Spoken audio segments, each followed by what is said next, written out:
e desencarnados. Hoje nós vamos falar sobre a destinação espiritual. Então, todos nós temos uma destinação, desde quando fomos criados. E é interessante observar que existe um conceito que, tecnicamente, não é correto afirmarmos que somos eternos. Nós somos imortais. Eterno é Deus, nosso Pai. A eternidade significa não ter começo e nem fim. Deus sempre existiu. Ainda é meio rebuscada essa ideia, né? De relacionarmos isso com a nossa compreensão. Então, Deus, Criador do universo, Criador dos seus filhos, né? As criaturas, os espíritos, fez uma programação, uma grade, para que cada criatura alcance um dia a pureza espiritual. Então, a destinação de todos nós é única, é sermos espíritos de primeira ordem, espíritos puros. Interessante lembrar que nós tivemos um ponto de partida. Só que nós não começamos na nossa jornada, na nossa estrada, na condição de espíritos. Não. Nós estagiamos em diferentes reinos antes de alcançar a condição de espíritos. Kardec, no Livro dos Espíritos, ele usa uma didática interessante com a palavra espírito. Nós vamos ver essa palavra com duas apresentações, uma com E maiúsculo e outra com E minúsculo. O E maiúsculo somos nós na atualidade. Já o E minúsculo é o princípio inteligente. É aquele princípio que antecede a condição espiritual. Então nós hoje, habitantes do mundo de expiação e provas, um dia fomos princípios inteligentes. E esse princípio, segundo Kardec, no Livro dos Espíritos, começa no reino mineral. Então, o mineral tem uma pedagogia a nos aplicar, um ensinamento. O que o mineral desenvolve? A agregação. Se a gente fosse rebuscar ao microscópio a condição do mineral, nós vamos enxergar átomos extremamente ligados uns aos outros para constituir uma matéria maior. Essa condição pode perdurar por um tempo enorme, mas um dia será novamente moldada. Tudo que é matéria no universo é transitório. Tem um começo, um auge, um descenso e uma extinção. Tudo no universo que é constituído de matéria, seja a matéria mais grosseira, a matéria mais simples ou mais sutil, terá as suas transformações próprias. A seguir o reino mineral, nós estagiamos no reino vegetal. E que aprendemos no reino vegetal? Buscar o nosso alimento, desenvolver as nossas raízes, procurar o mineral, a água, os elementos necessários para a nutrição. E isso demanda o quê? Desenvolvimento de sistemas. Imagina uma planta fazer a fotossíntese, que é um trabalho bioquímico para nutrir estas plantas. Então, nós temos na nossa condição atual, no nosso corpo humano da atualidade, aprendizados dos reinos mineral e do reino vegetal. E a seguir, estagiamos no reino animal. Vamos pegar um animal mais desenvolvido, que são os mamíferos. Qual que é o aprendizado dos mamíferos?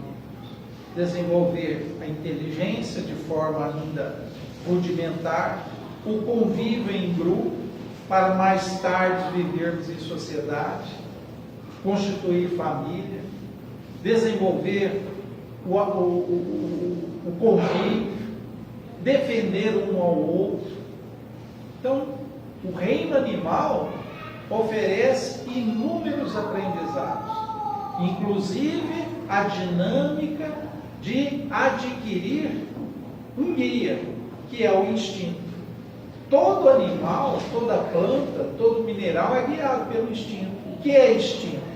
É uma força da natureza que dirige para o bem, para a preservação, para a sustentação daquele ser.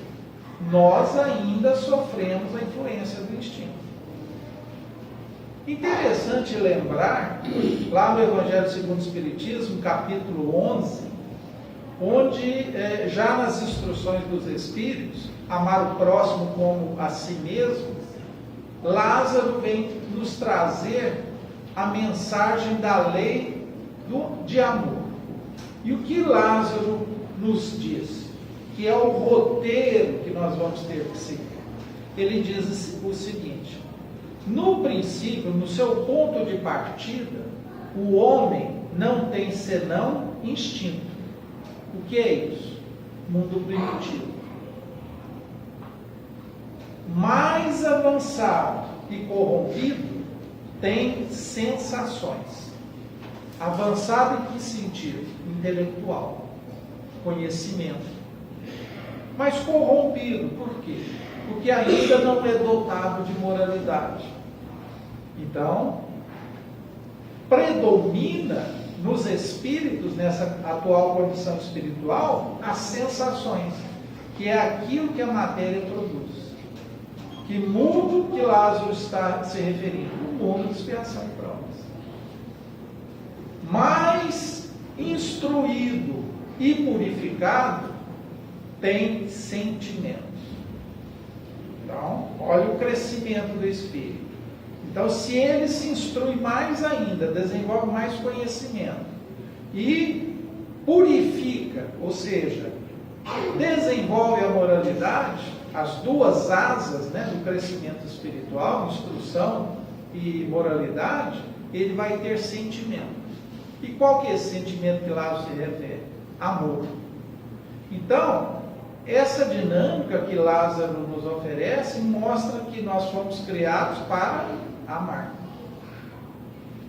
E nós vamos ver as correspondências, né, dos mundos habitados e as classes de espíritos, que está lá relacionado também no Evangelho segundo o Espiritismo, no capítulo 3, há muitas moradas na casa de meu Pai, e também no Livro dos Espíritos, que trata da escala espírita, que vai da questão de número 100 a 113. E o que a gente observa? Que nesse reino, nesse mundo primitivo, o espírito chega da condição de princípio inteligente a espírito, sem intelectualidade, sem moralidade. E ele é guiado única e exclusivamente pelo instinto. Então ele vai o quê? Desenvolvendo conhecimento. Em todo mundo, toda a escola do universo, a moralidade nunca vai começar a ser desenvolvida antes da intelectualidade. É por isso que no mundo de expiação e provas, nós ouvimos e percebemos e sentimos que o mal predomina sobre o bem. Olha, a gente tem o que no mundo de expiação e provas? Doenças de todas as ordens, guerras, misérias, fome, injustiça. Isso faz parte do mundo de expiação e provas. Então percebam que no mundo primitivo, todos nós saímos do mesmo ponto de partida. Deus criou todas as criaturas iguais, simples e ignorantes. Simples na moralidade, ignorantes no conhecimento. Então um dia, todos nós fomos iguais na nossa identidade. E de acordo com o nosso livre-arbítrio, as nossas escolhas, as nossas experiências, nós vamos criando, desenvolvendo a nossa identidade própria, a ponto de afirmar sem medo de errar. A Terra tem hoje 8 bilhões de habitantes. nenhum é igual ao outro na sua identidade. Não existe identidade 100%, né? Que sejam idênticos. Então, cada um difere no conhecimento, na moralidade, nas aptidões, nas tendências e assim por diante. Então, se nós observarmos no Livro dos Espíritos, onde Kardec fala da escala espírita, o mundo de expiação e provas, onde o mal predomina sobre o bem, nós temos espíritos de terceira ordem. Quais são esses espíritos? Qual que é a condição desses espíritos? A matéria predomina sobre o espírito. Quais são as classes? Vão da 6ª à 10ª classe. Vamos citá-las. Espíritos perturbadores, levianos, neutros, pseudo-sábios, impuros. Eu falei algum de qualidade moral? É por isso que o mal predomina sobre o bem. O mal, a desordem aparente, né, da sociedade, os crimes de todas as ordens, reflete a condição do habitante que está naquele mundo. Se nós vamos numa casa que nunca entramos antes e olhamos a casa, a decoração, os móveis, nós vamos ter ali o que? Uma referência de quem habita aquela casa. É a mesma coisa. Mas, instruído e purificado, começa a ter sentimentos. Onde é que essa escola habitada começa a desenvolver os sentimentos? No mundo regenerado, que é a próxima condição da Terra. E quais são as qualidades desses espíritos? O espírito predomina sobre a matéria. A influência da matéria não é tão pujante quanto no mundo de expiação e provas. Ele já desenvolve qualidades morais que não existiam no mundo de expiação e provas. Por isso que nós chamamos a maioria desses habitantes de bons espíritos, que vai da 4ª à 5ª classe. São os espíritos que predominarão no mundo regenerado. 4ª classe, espíritos prudentes e sábios. E 5ª classe, espíritos benevolentes. Muda ou não muda? Totalmente. É por isso que o bem passa a predominar sobre o mal no mundo regenerado. E Kardec, após o seu falecimento, teve as suas anotações recolhidas pelos seus amigos mais próximos e constituiu um livro chamado Obras Póstumas. E lá no último capítulo desse livro, Kardec coloca um enunciado. O mundo reconhecerá o ápice da transição planetária observando o grande número de suicídio e loucura, onde o suicídio incidirá até entre as crianças. Estamos ou não estamos no ápice da transição planetária? Totalmente. Isso é desordem ou é consequência? Percebe que muitas pessoas olham essa confusão, né, essa reforma que o mundo está passando e acham, isso é o fim do mundo, o mundo tem conserto. Não é dessa forma. O mundo sempre esteve na direção do nosso governador espiritual, Jesus Cristo. Se enganam pensar que a Terra está no comando das pessoas impuras, as pessoas más. Não.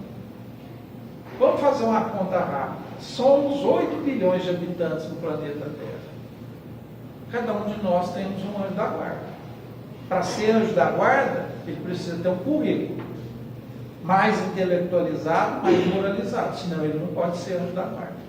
Então nós temos 8 bilhões de espíritos de graduação superior à nossa. Cada casa religiosa tem um mentor espiritual, uma rua, uma cidade, uma instituição, um estado, um país, Brasil, o anjo Ismael. Então, se a gente somar esses espíritos que são superiores a nós, dá em número muito mais do que a gente supõe. Ou seja, não estamos à deriva. Isso tudo é passageiro. E por que o número de suicídio, de transtornos mentais aumentaram tanto? Se alguém quiser ler, eu recomendo lá no capítulo 5 do Evangelho segundo o Espiritismo, Bem-aventurados os aflitos, onde Kardec tem exatamente esse título, Suicídio e Loucura. E ele, nos primeiros parágrafos, ele já coloca que a causa do número alarmante de suicídio e loucura é o afastamento de Deus. Toda transição planetária, ela é movimentada. Ela causa atrito. Ela causa algumas escoriações. E é normal. Porque existem aqueles espíritos que não optaram para acompanhar a marcha do progresso. Nós não estamos aqui pela primeira vez encarnando na Terra. E não é equivocado dizer, e aliás, muitas pessoas nas palestras espíritas dizem, e é pura verdade, esta é a reencarnação mais importante das nossas vidas. Ela vai ser o divisor de águas.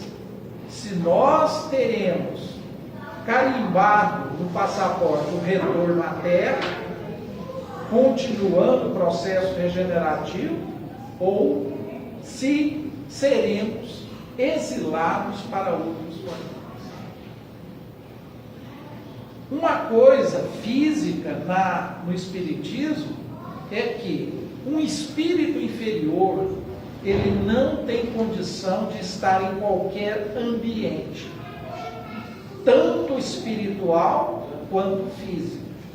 Imagine um espírito simples e ignorante reencarnar no mundo feliz ou ditoso. Impossível. Ele não tem compatibilidade. Não existe condição de colocá-lo num corpo para esse mundo. Porque exige princípios naturais, perispirituais, para que aquele espírito suporte aquela reencarnação. Diferente de um espírito superior, que ele tem livre. Ele é livre para estar em qualquer ambiente espiritual e em qualquer ambiente físico. Exemplo, Jesus, que encarnou entre nós. Então, a seguir o mundo regenerado, que é o mundo feliz ou ditoso, como o próprio nome diz, já começaremos a experimentar a felicidade. Jesus já afirmou no passado, a felicidade não é desse mundo. Ainda não. Mas a Terra é destinada ao quê? A concluir o seu estágio de mundo celeste ou divino. Se no mundo feliz ou ditoso, vai ter o quê? A segunda e terceira classes de espíritos. Espíritos bons, espíritos de sabedoria e espíritos superiores. Já mais adiantado, teremos os espíritos puros, no mundo celeste ou divino, onde ele completa sua graduação em conhecimento e moralidade. Tudo que os mundos habitados no universo é capaz de apresentar, assistir como aprendizado, como escola, esse espírito puro já aprendeu. Característica do espírito puro: não comete erros mais. Vê Deus, conhece Deus na intimidade, é um trabalhador direto de Deus. Quer felicidade maior do que essa?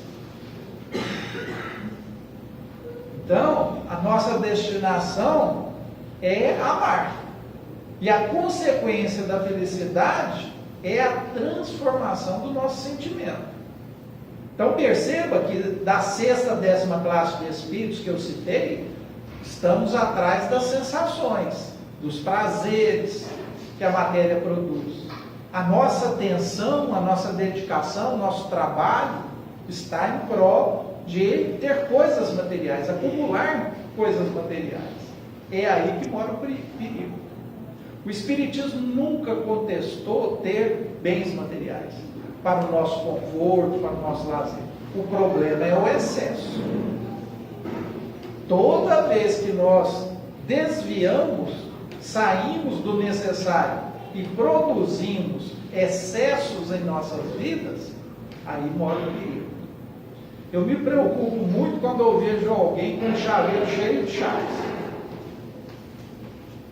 Tem muita atenção para as coisas materiais. O jovem rico que procurou Jesus, querendo saber o que era necessário para ter a vida eterna, Jesus disse: siga as leis. E ele disse a Jesus: isso eu já faço desde criança. Ele já conhecia a lei.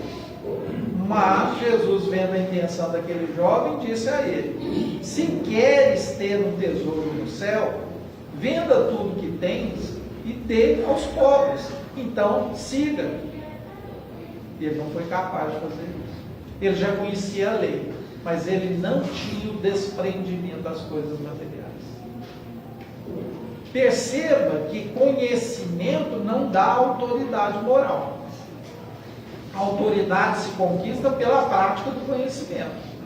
É por isso que a instrução é importante em nossas vidas. Por quê? A instrução nos permite visualizar o que é o certo e o que é o errado. Mas nós sempre usamos a instrução, o conhecimento de forma correta? Nem sempre. Paulo nos asseverou: o mal que eu não deveria fazer, eu ainda faço. O bem que eu deveria fazer, ainda não faço. Então, uma coisa é conhecer, a outra é praticar. A fé sem obras é morta. Então, a instrução é importante? É.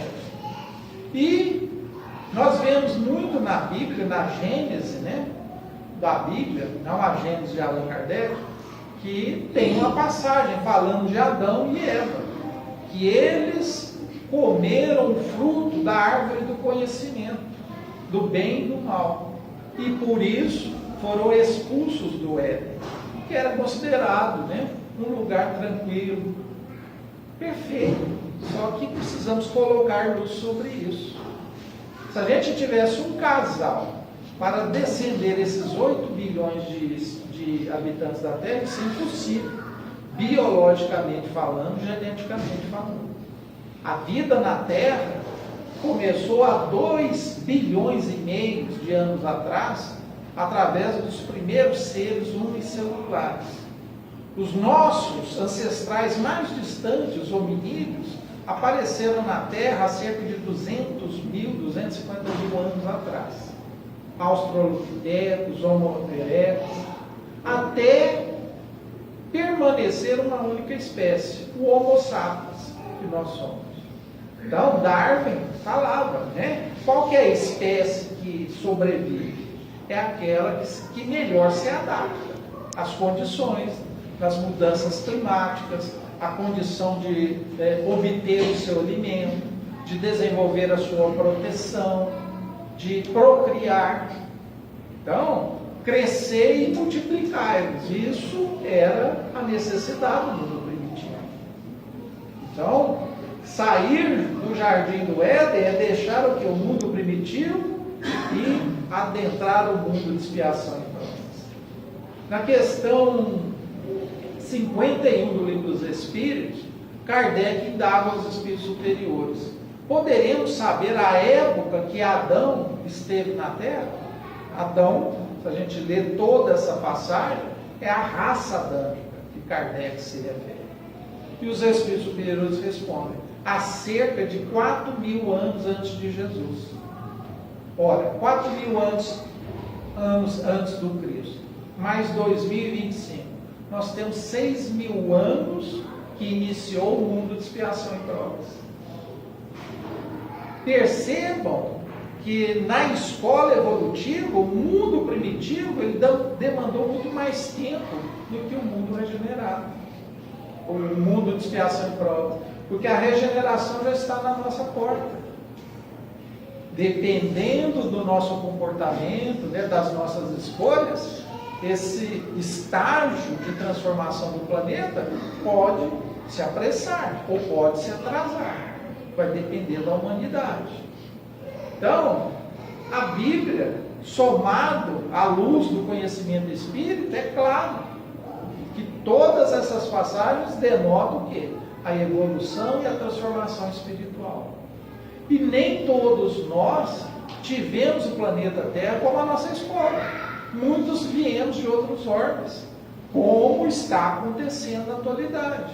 Segundo Divaldo Pereira Franco, antes do seu desencarne, em palestras, ele afirmou que a transição planetária já tinha iniciado na Terra no século passado, só que de uma maneira lenta, mas que a partir do ano de 2000 acelerou esse processo.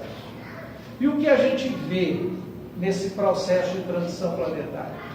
Espíritos mais competentes, mais instruídos, reencarnando na Terra, talvez pela primeira vez, para contribuir com o processo regenerativo. Então, em todas as áreas, segundo Divaldo, na área da ciência, na área da política, na área religiosa, haverá espíritos de hierarquia elevada, principalmente aqueles que ajudaram e colaboraram com a codificação espírita, São Luís, Fénelon. Imagine esses espíritos entre nós. Emmanuel já está reencarnado desde o ano 2000. O Chico, em desdobramento, visitou o berço que ali estava, a criança, né? Emmanuel reencarnado, numa cidade do interior de São Paulo. Hoje ele já está com 25 anos de idade. Então, isso não é só no Brasil, é no mundo inteiro. Imagine um batalhão com vários soldados incompetentes que não trabalham corretamente. E o comandante, percebendo aqueles soldados que não têm disciplina, que não têm correção, ele começa a trocar esses soldados. Tira um, coloca um melhor, mais adaptado às necessidades. E assim ele vai fazendo. Chega um momento que essa velocidade cresce exponencialmente. Então, o que é o tempo reencarnatório nosso na Terra? 80, 90 anos? Para Deus, ele troca a humanidade em menos de um século.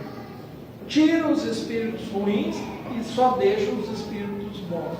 Mas é isso que Deus oferece no seu amor, na sua misericórdia? Não. Ele dá a oportunidade ao espírito de acompanhar esse desenvolvimento. Aqueles que fracassam não poderão alegar falta de oportunidade. No livro, né, Brasil, Coração do Mundo, Padre do Evangelho, Humberto de Campos conta a história que Ismael, né, o anjo protetor do Brasil, tem uma conversa com Jesus. E Jesus diz a ele: você vai receber os espíritos mais difíceis no Brasil. Jesus vai lá, já dá uma dificuldade, você vai me colocar. Eles precisam de nós. Muitos serão chamados, mas poucos os escolhidos. Então, na criação, Deus, ele não foi injusto com ninguém. O Espiritismo é muito claro. Todos nós fomos criados simples e ignorantes. Tivemos o mesmo ponto de partida. Diferente do olhar, do entendimento de outras crenças religiosas que diz que existem anjos. É uma criação à parte. Existem demônios que vão praticar o mal eternamente. Isso não coaduna com o amor, com a misericórdia e justiça de Deus. O diabo, o demônio, o Satanás é o espírito impuro, o espírito ignorante que ainda não conhece o bem, que não tem condições ainda de desenvolver sentimentos. Mas um dia esse Satanás será um espírito puro. Ninguém ficará à margem da evolução. Alguns demandarão mais tempo, com certeza. outros chegarão lá pelo mérito, pela sua aplicação, pela sua disciplina, pelo seu esforço, pelo seu mérito. Então isso é importante que Emmanuel reforce. A instrução, mas a moralidade. Conhecer é necessário para a gente diferenciar o que é o certo e o que é o errado. E a moralidade é o leme que vai me dar as minhas ações. Então o espírito puro tem uma moralidade tão elevada que não erra mais. Por isso que o espírito puro não precisa mais de reencarnar. A reencarnação ela é finita. Um dia terá fim. Mas a evolução do espírito não, ela é infinita. Ela continuará mesmo depois da pureza espiritual. Imaginem Jesus, há 2000 anos atrás. É o mesmo Jesus de hoje?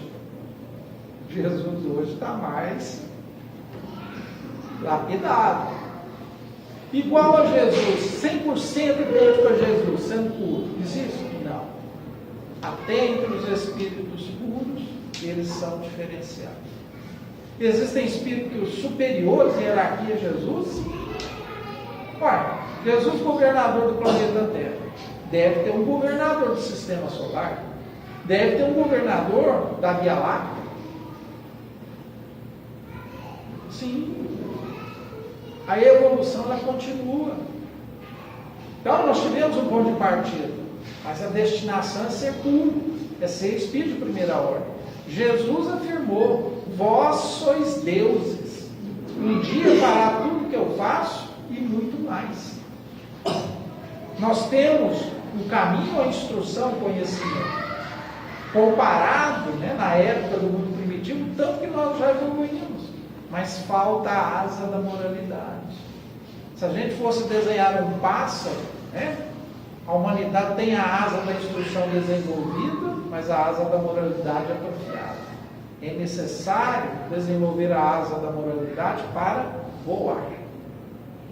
E como é que a gente desenvolve essa asa da moralidade? Praticando bem, desenvolvendo a caridade, perdoando, benevolência, indulgência e vontade. Leon Denis afirma que a alma, o espírito, tem 3 potências: a do conhecimento, a da moralidade e a vontade. Nós temos ali as ferramentas, a matéria-prima, mas se não tiver vontade, não saímos do lugar.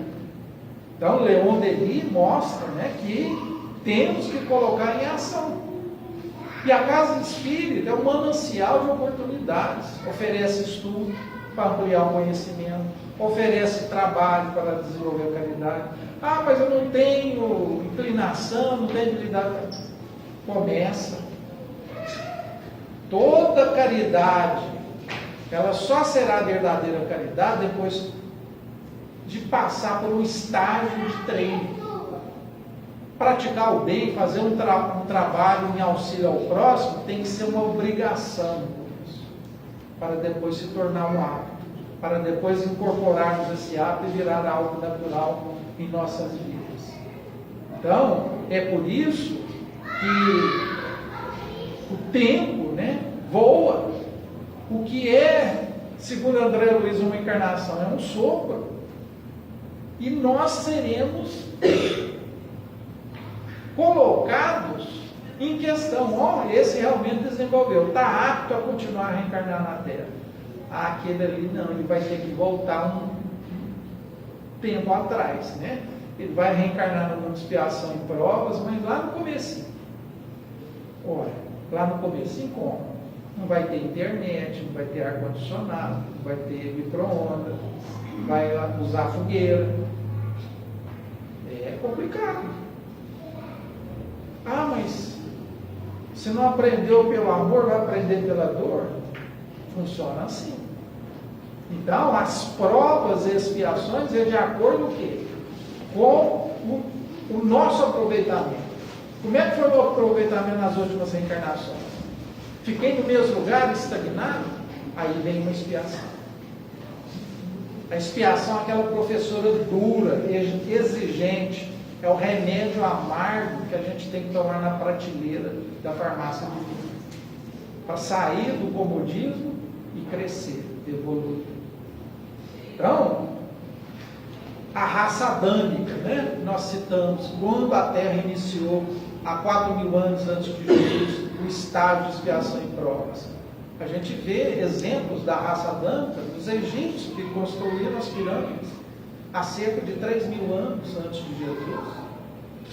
Ah, mas aquela pirâmide é bonita, certinha e tal. Não, aquilo ali não é nada. O bacana é o que está embaixo, que é a construção de engenharia fantástica, que nenhum ser humano nativo da época tinha condição de construir uma pirâmide. Mas os exilados, né, e aí não é só exilado de capela, né, vamos abrir um parênteses, que tem exilados na Terra de tudo quanto é canto do universo, que vieram colaborar com o progresso da Terra.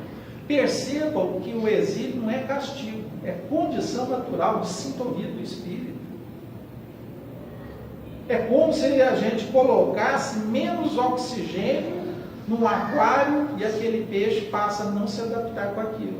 Um forno ligado a 180 graus e tenta pôr a mão ali, não dá conta. Um espírito ainda ligado à perversidade, ao crime, que não se arrepende das suas ações, não tem ambiência de continuar na Terra.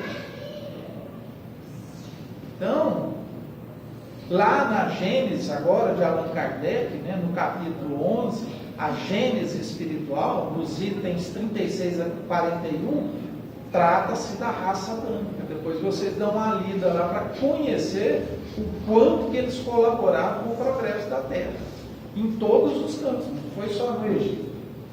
Então, é uma prova e uma expiação ao mesmo tempo, que dá ao espírito exilado a oportunidade de ajudar o progresso daquela comunidade, daquela população, e ao mesmo tempo trabalhar os sentimentos que foram a causa do seu exílio. Olha que pedagogia perfeita. Você vai ficar um tempo fora. Se você tiver bom aproveitamento, você volta ao seu mundo de origem. Mas o pior é que tem exilados aí até hoje de capela, né? Então, cuidado com as decisões. Então seria isso. Alguma pergunta, algum comentário? Então que a paz, o amor de Jesus permaneça no coração de cada um de nós.